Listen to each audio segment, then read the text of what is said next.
All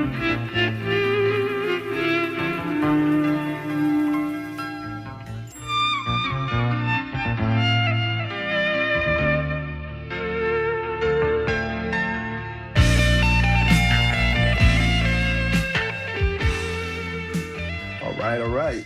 We got another episode of Coach's Corner. This might be the second to last. Not to say we're not going to talk football along the way throughout the year, but it's the second to last of this current season. And as many of you already know, I am your host, DesPain, and I have Coach JB on the other line. We're going to be chatting about the Super Bowl. We're going to preview the Super Bowl, keep it real, try to structure it a little bit so that it's easy to jump right in if anybody's a casual or if anybody is just trying to get a gauge of how to lean towards whichever side, if you're going to be betting or if you're just want to go to the Super Bowl parties that you're going to and just having some kind of context to go by. But yeah, so we already know, as many of us already know, Patriots are versus Seattle Seahawks. This is a rematch of almost 10 years ago, 11 years ago, when the Seahawks miraculously lost a game without on third and I think it was 3rd and 1 or 2nd and 1 or whatever it was, 2nd and 2. Basically, they could have just, if they knew what a tush push was back then, they could have just probably tush pushed their way into the end zone, but they decided to uh, throw at the 2-yard line, which, if you want to be real about it, and I'm sure you probably watched that so many times and analyze it, that wasn't the worst play to call anyways. It would have worked because you could legally pick somebody at the goal line. But yeah, so we have the Super Bowl we're going to talk about. But before we get to that, know already the award finalists or winners who have made the Hall of Fame. We're not going to go into complete detail of it all. Of course, everybody is kind of up in arms with Belichick and Robert Kraft not making it in. But of course, there was other Hall of Famers that were announced. And I hate that, stuff like this happens because it takes away from these athletes that have earned the opportunity to enter the Hall. Leading off the list of this new members of the Hall of Fame is Drew Brees. Roger Craig was well overdue. He was probably one of the first all-purpose backs that ever played in the NFL or was a notable all-purpose back in NFL back in the dynasty of the 49ers. Larry Fitzgerald, people like us, like me and Coach JB, we grew up watching Larry Fitz. He wasn't your prototypical wide receiver who has like the prima donna and it's me, give me all the money and let me get all the targets. He was just all around a great football player in general.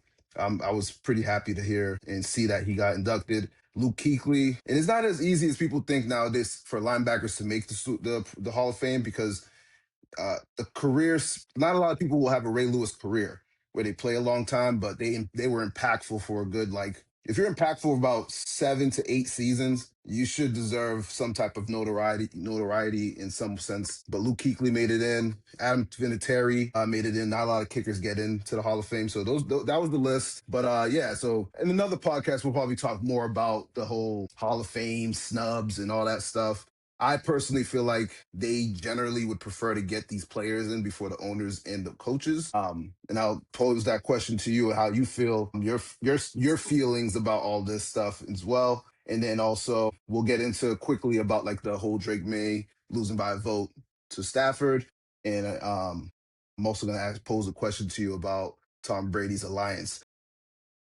Before we get into the Super Bowl, how did you feel about the snubs of Kraft and Belichick? And with all that being said, to keep it all in the family, how do you feel about Tom Brady just being neutral about who he would decide to win the Super Bowl? Yeah, I mean, we already talked about it last time. Like, I do think Belichick, maybe his reputation as of lately, maybe that influence. I don't know. You can definitely say the same thing with Robert Kraft. I'm not gonna go down that whole road of things. And ultimately, like, yeah, they're gonna get in, but like, like the Patriots do kind of have, like, if we're being objective, like there is a lot of controversy, right? It won't affect Tom Brady because he won another in 7 and his stats are so crazy. But Yeah, I like you agree. have Spygate, you have Deflategate, you know what I'm saying? Like there's so much stuff that, like, once again, I think every team engages in this type of stuff. I think the Patriots only really got held accountable because they've just won so much.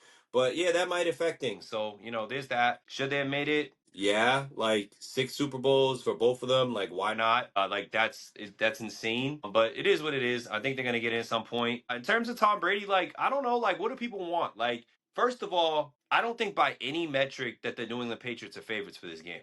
Like, I don't think by any metrics, right? Like, I think objectively looking at it, the Seahawks are a better team. They're a well-rounded team, and you can point out ways and you can be hopeful. But I would say like the Seahawks are definitely the favorite for this game. But I also think in terms of Tom Brady, like removing himself, like yeah, maybe he's a hater. Like I saw Skip Bayless trying to do that, but like I don't think it's that. We got to remember, like they didn't want Tom Brady to be an announcer because of his, part in ownership of like the Raiders. So he's probably trying to keep it tight lipped, not doing anything trying to piss people off. Will that piss off New England fans? Yeah, but that's not going to cost him his job. I was telling my mom this the other day because she was talking about it too. And I was like, listen, Hmm. put this in perspective. As much money as we think Brady's accumulated over his career, he still don't have enough money to own enough of an NFL team. So he needs this money. Like Right. 20, 30 million, he needs that job. So yeah, he's got to do what he's got to do for a while, And if the Patriots are who they say they are, bro, they're gonna be back.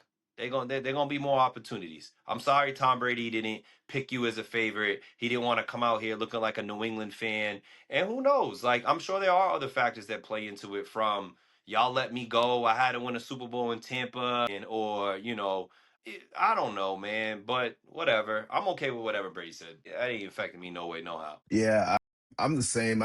I mean, I'm not a Patriots fan, but look from the outside looking in, seeing how a lot of the fans have been reacting, notable teammates of his have reacted. I'm like, this is kind of overblown. Like, he has an alliance to that team because he's going to be a Hall of Famer for them. He has a statue out there. He brought championships there. He is the main cog to the machine. Yes, Robert Kraft, was a part of, keeping him around for 20 years and Belichick drafted him and you can say all that great stuff. But I mean, in the age that we see, like where players don't stay for a long time, like even Peyton didn't stay with his original franchise, you've been blessed. Like he blessed y'all for a lot of years. And the least you can do is just understand like he has a job to do for one and two.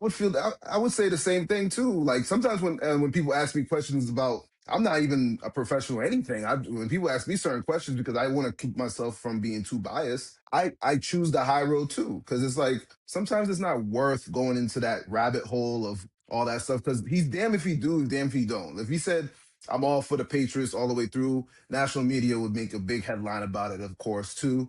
And then here's the Yeah. Seattle Seahawks, like, other teams, they're like, yeah, we do that. He was gonna be siding with his boys or whatever, you know what I'm saying? And being that he said neither of the two teams, it bothers Patriot fans a lot because for one, they're a very emotional crowd and they're also passionate, extremely passionate to the point where they allow little things like this to literally get them overboard. And it's like it's sometimes never that deep. You know what I'm saying? If it was me as a Patriot Yeah. fan, I would say I would imply it's implied I'm leaning towards the team I was playing for so many years. Yeah. So it's like I would take the implied version of all that. I don't have a dog in the fight thing because at the end of the day, he is a patriot. Like you can't don't feel some type of way. He's always going to be part of that. But he has a job, like you said. And same goes for when he was talking about the MVP situation with Drake Maye and Stafford. He personally felt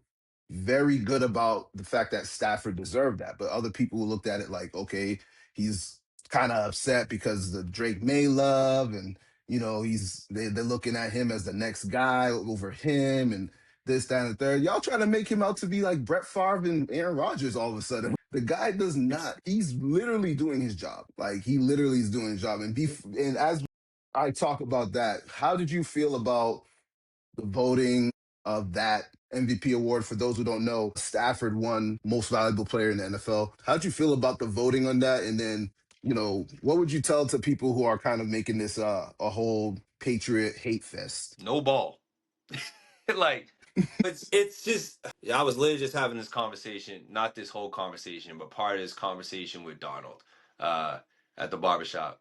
Like, listen, Drake May is at the beginning of what I believe or hope is going to be a great football career. I think Drake May had a fantastic football season, but I don't think by like any means like they are who they are because it was like exceptional quarterback play. And I know people are gonna like lose their mind and they're gonna go to his passing TDs versus INTs, and then they're gonna go and like look at his the thing that they love to do is his deep ball completion percentage, right? Like that's what they want to do. And it's just like, bro, like Matthew Stafford is completing passes in the most difficult parts of the field, which is the intermediate. He's making tighter window throws, and the Rams offense is a true passing attack, right? It's not a clock. They're not trying to clock manage the way the Patriots are. Go look at the postseason, right? I would have to look it up, but the Patriots defense has even outscored their offense or has come very close to outscoring their offense. That touchdown that they scored against Denver, that's their defense. Yeah. That's their defense. Hmm. And because And they had a pick six against the it Chargers. very nearly I'm not pick six against Houston. I'm sorry. Oh, don't even get me going against the Texans. Between points they took off the board to points they put on the board. Listen, Drake Maye is good. Drake Maye right now, I don't know if Drake Maye can go out there, drop back 35, 40 times and go win you a game. Matthew Stafford can do that right now. That's the level of his game that he's at. Drake Maye may go on to be the better quarterback. Drake Maye may go on, I don't know about this one, but maybe he'll go on and rival Brady's greatness. But he had a very good season. What a very easy schedule, and he took all the steps forward as he needed to. And if he had won the MVP because Matthew Stafford did not happen to be as exceptional, which he was, then awesome. But it wasn't shocking to me. Like I think everyone was happy for the Patriots, but like at the end of the day, he's not the MVP. Matthew Stafford's the MVP. If you're upset about it, make a podcast or a blog about it, but it ain't affect me no type of way. Well, they're on Facebook and Twitter about it, so you know how that goes. No, I know. I've Everybody, already seen. when people get in their feelings, especially when it's Patriot news, they go hard on the socials about it. And it's only because we see it the most because we're living out here. But I'm sure they're pretty global now because they feel like it's a hate campaign and everybody hate us because we ain't us type of deal all of a sudden. So I guess, but yeah, I share those same sentiments. Like I also look back and I saw like 2020 COVID year. When Aaron Rodgers won the MVP and he beat out Josh Allen, which was Josh Allen's second full season as a starter. Josh Allen was second to him, which I didn't even recall that, but that's somewhat impressive because he was still a very young quarterback and one person to beat him out was a legend. You know what I'm saying? But that's the same, goes back to that. So going back to that, the statistics on that was clearly Josh Allen was the better quarterback in a lot of different ways. He had 9 interceptions, like 36 touchdown passes, 5 on the ground, 600 rushing yards. His team went 13-3. The only other team that was better than him was the Chiefs that year. But the Packers were the number 1 seed in the NFC. I believe they only lost 2 games. So there were some variables on Rodgers' side, and I only use that example because the variables is what it comes down to when it comes to these. It's not about common opponents. I love that the argument keeps coming up. A common opponent it has nothing to do with that. MVP in any sport, yeah, like every MVP in most. What is? What do you mean? What's up? Well, I was gonna say like, what is his? For me, what is his MVP game? They're gonna tell you it was the Jets game. And That's there the you game go. that Pats So fans are gonna bring up. yep, The and I Jets game agree. can't be an MVP game. Right, and I agree Cannot with be you. an So MVP game. that's where it comes down to. Like you can't use the schedule strength of it or whatever. Yeah, you can in the sense that I know the voters did, but in my head, the strength schedules thing is cool and all. But at the end of the day, you didn't have the sexy, notable comebacks. You didn't have those notable like if you when you watch a Rams game and you watch that the Rams are down by 4 because clearly, let's be honest, whose defense was better throughout the season? It was the Patriots. So that's a plus on your side as a quarterback. You had a very good defense, whereas the Rams regressed throughout the year. And I know people Special were like, teams is a "Oh, they play," mess. yeah, and the people were like, "Oh, they played the Panthers and lost. We beat the Panthers." Like you played the Panthers. The Patriots played the Panthers when they were actually not playing that well as a team. Whereas when the Panthers played the Rams down the road, they were actually getting it together and building up some type of pattern of winning, and they were going for a division. And then he lost, obviously, the Atlanta Falcons a few couple weeks after that. But we're talking about a Falcons team that ended the year 5-0, or whatever the case may be. They were actually playing for their coach. Yeah. So with all that being said, like, yeah, football is about matchups, man. Sometimes it doesn't work out, and then his defense wasn't playing well. But I say that all to say this: like, if you watch a game and you see the Rams are down, you feel extremely confident he will bring that game back for Now the let me throw Rams. that parlay in. You feel me?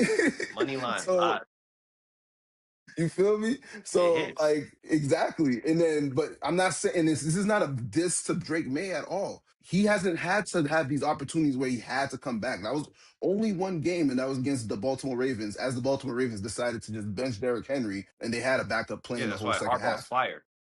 There you go. So decisions were being made during the season with these from these opponents, coaches, and these opponents in general. The Patriots pretty much took care of business as they should have when they played against bad football. And I'm not saying Rams didn't play teams that played bad football. They just played other teams that were actually playing great football, and they played up to the opponents and they beat them, or they competed. And that is like and I believe their record, they had the best record against opposing playoff teams throughout the year, or one of the better records. So it does play a part. It's unfortunate for whoever's a fan of Drake May. You could take that as a diss or whatever, but it's like he could potentially, if he is that guy like they say he is, he'll be back in those conversations again. And yeah, you could call it a legacy award or accomplishment award to Stafford. It is what it is. You could feel as you want. The guy was actually playing his ass off at 37 years old. So, but yeah, I don't know what to tell y'all. Yeah, and I think let me throw a couple things out there. Like I think if the Ravens and Chiefs are not riddled by injuries and they're better, and he goes out there and beats one of those two, right, to knock them down to third or fourth place, that gets him to first or second. I think that changes everything. I Oh think if he yeah, throws a little bit more touchdown passes, that changes everything. I that think loss to the if their Bills was a strength of big schedule, loss too. The loss to the Bills well, they lost blew the that game, MVP for him. That and that lost it for him. beating Josh Allen, beating because I know someone would say that would be their big win. They beat the Bills, but I expected the Patriots like to beat. You should beat your division rival once. You should get one of them. Hmm. You know what I'm saying? So like, I just think he didn't have it. So he was so close. It's a great season, right? It's a great season. I just think Matthew Stafford's like I don't even have to throw out for me. I don't even want to throw out that Matthew Stafford's 37. I just want to straight up say this season was crazy. The season was crazy. The production was crazy, and they ran the offense to a passing attack. So you can bring up every other reason, but to me, it's definitely Matthew Stafford. I thought Drake May benefited from a lot of other things that happened, and he handled his season as well as he could. But I'll go off of it. Like I can see social media going crazy because Matthew Stafford got off to a slow start against the Panthers. Drake May has not been good this postseason. He has not been good. I don't care about his final stat line where he throws 3 touchdowns and 1 interception versus the Texans. Texans damn near won that game after Stroud turned the ball over like 5, 6 times, and their running back fumbled in the red zone. Like they had, like no, May was fumbling. Like no, he's a young quarterback. He's going to be really, really It good. was But cold let's out there. not It was lie to cold. ourselves. Elements. I It know was the that's what we hear elements. about the Broncos game, bro. Matthew Stafford last year in the playoffs, even though they lost to the Eagles, he had like scored 20, 30 points in the snow. So it's just there's guys that have done it. I've watched Brady drop freaking crazy points in freezing rain. So like it can be done, okay? He It's didn't do it. elements It's though. okay. They're in the Elements. Super Bowl. Can we talk about the Patriots defense? That's what we should be talking about. Right. So with that being said, we're gonna move on to the Super Bowl preview here. You know, Patriots Seahawks. This is that's why a lot of people might be coming on to listen or watch this. But yeah, well, let's talk about the Patriots defense. I'm gonna pose this question to you. What will be the reason why the Patriots win this Super Bowl coming up? Will it be their offense or the defense that has been actually playing the best defense out of all teams in the playoffs so far? I'm gonna give you 2 different scenarios. Okay. Me and you are wrong. Drake May is really the MVP. He was just cooling and chilling for the Super Bowl game, and he really can drop back 30, 40 times and light it up and drop 30, 40 points. And so he just outscores the season, right? Like he is him, and he's just been chilling. Baby And those goat. last 3 games, like he just did that. He was part of the script. Like that's what he's gonna do. No, I don't think Drake May is on that. It could happen, but I don't think he's on that level. I think that the only way that the New England Patriots win this game, I think that the only way that I'm gonna be honest with you, I'm worried for the Patriots going into this game. Um, and the only way that I think that that scenario does not happen is if they can rattle Sam Darnold. The Patriots defense has to be better than they've been, which has been fantastic. They got to create turnovers. And then the Patriots got to be able to run the ball and squeeze the clock in a way that will limit the amount of pass attempts to JSN, that will limit the ability for Kenneth Walker to get out there and hit a home run splash play. Sharish Shaheed is going to get a crazy splash type play. That's what's going to have to happen. That is the only reality that I see the Patriots being able to win. And I'm definitely worried if they don't get off to a fast start, what it will mean for the New England Patriots if Drake Maye is going to have to drop back and have to go out there and straight up win this game as a drop back passer. Not as a play action guy, but as a true drop back passer, what that's going to mean for the New England Patriots. Their defense is going to have to be better than ever. All right. I'm gonna piggyback off that question as well. So yeah, for them, like I agree with you with the offensive side of it. Like in my personal opinion, though, the offense kind of led them through the year, especially towards the middle in the end when Milton Williams was hurt and Spillane was hurt, not knowing that those guys were actually a big piece of how well the defense played at that time. So quite impressive. Those free agent signings definitely came to show itself. But I think it comes down to, the defensive free agents that they picked up. The Carlton Davises, Spillane, the Chason. You know what I'm saying? He's had a very good year with them. Milton Williams, we just mentioned him. Like people like that who either have had experience in the Super Bowl, Milton Williams, or have had experience as a veteran on teams that been in playoff situations. Carlton Davis also was in the Super Bowl with Tom Brady. Like these guys have been in that moment. Those are the ones who needs to step up in order for the offense to not need to be the main reason why. Because I'm trying to look back to Brock Purdy's year against the Chiefs, and I'm pretty certain he struggled. You know what I'm saying? Like I don't think he had the best game to start off with, but that's not to say he played poorly. I'm gonna pull up his stats in a second, but like when you're a first time starter in that scenario, and so is Sam Darnold, but Sam Darnold was fortunate enough to be backing up Brock Purdy for one of those Super Bowls. He was able to see it he knows the whole schedule for the week. He understands those details and all that stuff. So he kind of has a one up of understanding. And then obviously that's such a young team. There was a lot of different things going. Like the Seattle Seahawks just have a lot of newcomers to this whole thing. But in general, I think, Brock Purdy, I'm trying to look up his numbers right now. Give me a second. Yep. But I agree with you as you're looking for it. I mean, I agree. I mean, Sam Darnold, like I keep hearing about the see and go stuff. This is not that quarterback from the Jets. I do think he's turnover prone, but he's gonna understand how to manage the game. Mhm. So like he's not a little kid. This is not a young QB coming into the game. Sam Darnold knows how to play football. Right. Yeah. Yeah. Brock Purdy, the Super Bowl from a couple years ago, where it went to overtime, his numbers were 23 and 38, one touchdown, 255. He took a sack. He was reasonable. He played reasonably well. Like he's and mind you, their game is not that similar, but we're talking about guys who are in their first experience there, like it's second year in the league type of deal. And he, for parts of the game, outplayed Pat Mahomes. But Pat Mahomes is Mister. Sometimes he plays a little too much of that try hard and tries to do too much. So he puts his team in some situations. But he also was throwing the balls to Tooney and Sky Moore and whatever, like a bunch of guys, a bunch of Jags, and there was Kelsey. You know what I'm saying? I think MVS was Yep. on that team. So it's like, that was nobody. I don't think anybody. I remember watching this game and people were thinking like the Chiefs are not winning this game because the Niners just really look good, especially their defense. But better quarterback always prevails at the end. And with that being said, Seattle Seahawks, who do you got? What's the keys to them to victory in the Super Bowl? Even though we know they're favorites and I wouldn't say they're big favorites, but they've been considerably favorites throughout this whole time we've been waiting. Yeah, I mean, I think the Seahawks just need to keep being who they're being. Like I think they just got to go out there and not lose the game. I don't think they need to do anything special, right? Like I think that's what it is with the Seahawks. I mean, they've been well rounded all around. I mean, Sam Darnold needs to make sure that he's ready. I think that's really it. I mean, I think that's the chink in the armor for the Patriots. It's Sam Darnold, right?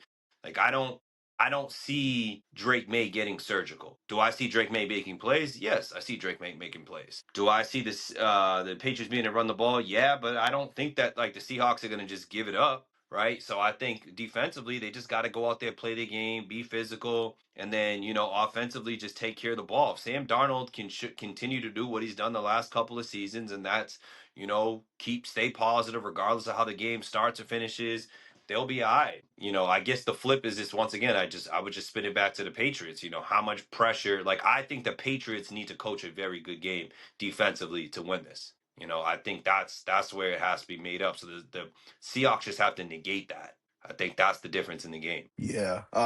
Yeah, I've been listening to a lot of sound bites from teams that have played the Seahawks or even Patriot. I forget what Patriot coach it was. It must have been Josh McDaniels or one of the players. They were on radio. They compliment the Seahawks defense for being very, very disciplined and very communicative throughout the whole entire game. And they do. This team is exactly how Mike McDonald had the Baltimore Ravens when they went to the AFC Championship game.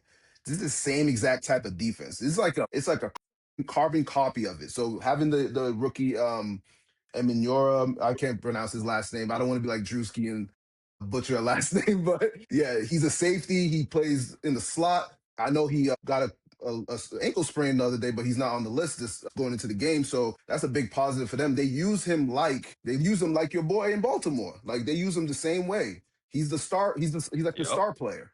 They could blitz him. You know what I'm saying? They could drop him in coverage, drop him in the flats. You understand? He's a short tackler. The two corners they got, they're pretty damn good. You could leave him in the island. They got some pretty good safeties. They just play very good complementary defensive football the same way the Patriots do, but I think they just have more playmakers. And I know, yeah, we Yep. could go down the whole rabbit hole of like, yeah, all the defenses they were talking about, what happened to them? Well, what happened to them is they actually did play well. One gave up only 10. The other technically only gave up 3, but we'll let them count the Drake Maye run in there because it happened. The other one gave up 21, but they were on the field for most of the game. So obviously they're going to drop some points because they were always in the red zone with the freaking offense because of the short field. And then the Yep. Chargers, which I think is kind of overrated of a defense, they only gave up 19. If you could hold a team under 20, you have a chance. You have a chance in this NFL. Yep. Offense is king. So if Seattle could just do that, all they have to do is, like you said, just keep it real simple on offense. Like you don't have to get crazy with it. If I'm Clint Kubiak, knowing that I'm going to be the coach of the Las Vegas Raiders, I am gonna pitch a master class in this game. I'm gonna pitch a master class. I'm gonna show people why I got the position I'm getting, why my dad was famous with his offense that led to Super Bowl wins for John Elway, and I believe he also was the offensive coordinator for another Super Bowl led team after he left there. But hey, man, it really does come down to that. And then, of course, like Josh McDaniels, being that he is the assistant coach of the year, congratulations to him on that. Unfortunately, he can't get a head coaching job because he just, smeared himself in all the places he's gone. But he's been against this type of defense before. This is nothing new to him. So if he could, those two coordinators just have to pitch a masterclass if they really want to make this happen. Because if for whatever reason the Patriots cannot score as they have been struggling to score in the previous games without the turnovers, it's going to be a tough game for them to win. It's straight up like that. This is the Seattle Seahawks are not nobody's really trying to gas them up. I have no reason to be gassing them up. I have no dog in the fight whatsoever. I could care less if they win or lose the Super Bowl. But the reality is, details is details. When you see it, you understand it. A lot of people don't watch Seattle Seahawks football. I've watched a few games. I've seen that when Sam Darnold has played like crap and they've got his back. I've seen when he played lights out, blowouts. So they've been in those type of games, those dog fights, you know what I mean? Yep. But with all that being said and all this stuff we're curating and speaking on, talking about, I know you don't do predictions, but you have no choice because this is the last damn game. Who you got and what's the score? And who you got for MVP? Bruh. Let's see. I don't know, dog. I mean, I would probably bet on some Kenneth Walker, right? I don't know what the final's gonna be because I'd have to know who's getting the ball first. You know what I'm saying? Okay. Oh, damn. So whoever gets the ball first wins. I think New England has to get the ball first. Like they kind of have to get the ball first, and they got to squeeze the first half. They got to slow it down, right? There's two different outcomes. If New England gets the ball, I think it could be a close game. I think the New England Patriots could maybe do something 23-20, right? If the Seahawks get the ball first, man, I think they could push towards 30 points. And I think that would be too much for the Patriots. So I'll give you that outcome. I think the Seahawks are gonna win. I really do. I hope the Patriots win, but I think the Seahawks are gonna win. And I think if the Patriots are not careful, like they need to be careful. That's all. I mean, I know Vrabel's doing everything right. Like I'm not questioning that, right? But like Yeah. this is going to be the toughest game they played all year, and not just because it's the Super Bowl. I mean, it's literally probably the best opponent they played all year, right? Like, I agree. they didn't get him a home showdown this year. They didn't play Joe Burrow. They didn't play the 49ers. They didn't play the Eagles. Like, they didn't play any of these teams. They didn't play the Rams. This is their hardest opponent this year by far. They didn't play the Broncos with Bo Nix. So this is their hardest opponent by far. I'm not going to necessarily say this is the hardest opponent that the Seahawks have played. I agree. Seahawks played a lot of good teams this year. Yep. Yeah, man. I'm gonna go with the Seahawks as well, and it's only and I picked. You know me, I picked the Patriots the whole way through. Like I picked them to win through the AFC. Like it was just the writing was on the wall. It was too easy to pick. It's like I was cheating on a test. Like it was easy to pick them without a doubt. This game is just again, I just pose those questions. Like I don't really know what type of team this is. Yes, I'll get all the arguments and the details and all that stuff that people want to tell me to let me know to kind of like I'm gonna get all those people telling me like the reasons they believe. And as you are as a fan, you should always believe. So I'm not mad at that. I'm actually proud of you believing. But the reality is, like, depending on the outcome of the game, if they win the Super Bowl, none of this matters, right? But if the outcome of the game is Seattle wins, if the outcome of the game is Seattle wins, and if they win convincingly, I'm sorry, that whole conversation is gonna come back, and you're gonna have to face it because it's like people were trying to tell you. That's all I have to say at the end of the day. But I got the Seahawks, and I got them winning 28-24. Okay. Patriots will try to make a comeback. Yeah. But yeah, man, We'll see. I appreciate you for just. I know, right? Definitely. We'll circle back on it, I but don't I even want to appreciate you talk for about it, coming man. I on. just want to watch the game, man. I feel you. I feel you. I'm at It's that. like That there's whole what 2 weeks wait is so tough, man. Like you all the there's things what in your my head is heart going wants. around. Like, I want the Patriots to win. I'd love that, man. I'm listening to so many people talk about football that I know don't watch football. Like, you just know it. I'm gonna leave you that before I get out of here, right? They don't watch football. They ain't been talking about no football over the last few years. They don't watch football, but it's like Drake Maye. I'm loving it. I love Drake Maye shirts. I'm like, yes, football county, bring it back, bro. But bro, we'll see, man. I'm glad football's back around here, but we'll see what happens. We'll catch up at the end of the game. Absolutely, man. But I appreciate you for having. I appreciate you for me throughout the whole football season. But we'll have one last one at some point after the Super Bowl just to kind of like give the Debrief the recap season. of the game. What'd you say? I said, yeah, debrief it. Yeah, you know it. But yeah, once again, salute, and we'll chat with y'all later. Yes, sir.